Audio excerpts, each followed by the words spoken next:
what's really interesting and why I think this is an absolutely massive deal is like, like number one, this is BlackRock. So again, largest asset manager in the world. Number two, what we're looking at here is the early phases of a pipeline between treasuries and potentially on-chain redeemable stable coins. So that's a new pipeline.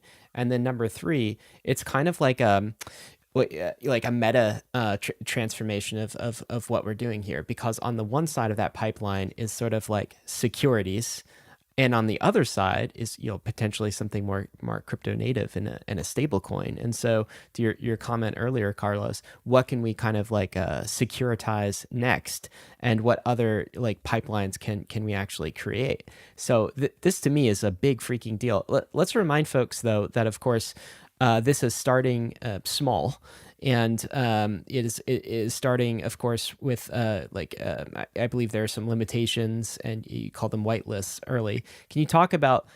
I think it's sized 100 million right now. How does that Well, grow larger over time? so you can see the token on chain and track the progress. So the token open up on. So we issued the first tokens on Thursday last week. Well, I don't know when this gets published. So on Thursday, I'm just going to give the date so people know. So we issued the first tokens on Thursday 21st, and then as of Monday 25th, we're hitting this afternoon 150 million in AUM. By the time this gets published, it's probably going to be 300 to 400 million. I don't know, depending on how the inflows come. But my sense is that this is going to be a pretty big fund because there's so much stuff out there that is likely to move here, right? Like, why don't you move, as I mentioned, treasuries of crypto companies that they want to keep it on chain, instead of like having to go on to the hassle of opening a bank account with a wirehouse to be able to buy those products, etc. When they can just buy it on chain from, as you mentioned, the largest asset manager in the world, so it's pretty risk-free. The other use case that I mentioned is a lot of these derivative products that are being built that have treasuries, that those treasuries are analog. Now they can just buy a digital treasury, a digital money market fund to build the derivative products that will do other stuff. And then the third use case, which is very interesting as well, is if you think about how crypto trading works today, when a trading firm or a liquidity provider is trading on exchange, they post collateral, right?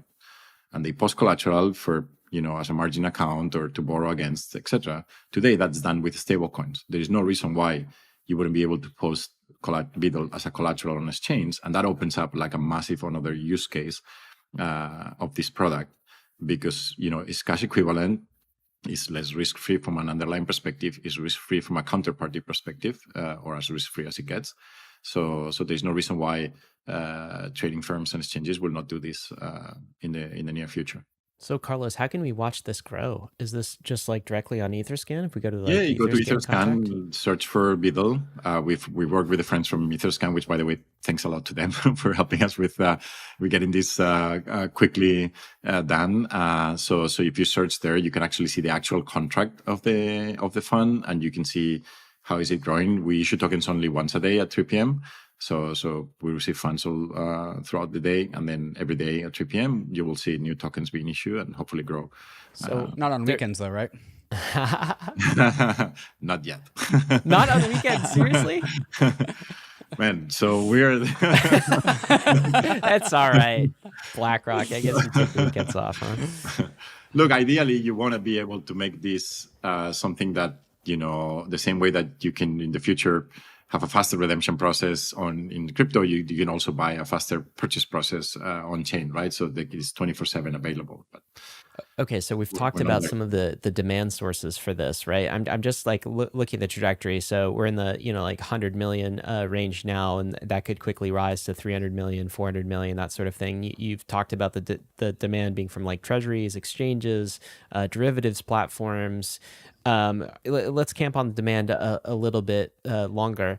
What do you think the total market size of demand is for something like a tokenized treasury from BlackRock for BUIDL? And we should note that this is not available for everybody, right? There are some requirements, right? So like I can't necessarily buy this. Bankless listeners can't necessarily buy this. It's not a retail product. There are some securities laws that go into effect here. But how does this grow to like 1 billion, and then 10 billion, and then 100 billion in your mind, Carlos?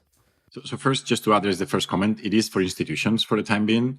I think that's the number one use case. All the crypto institutions, whether they're startups or they're L1s, DAOs, foundations, trading firms, changes, they all qualify. So there is hundreds of companies that could potentially buy this product and use this product. So it's not necessarily that limiting in that respect.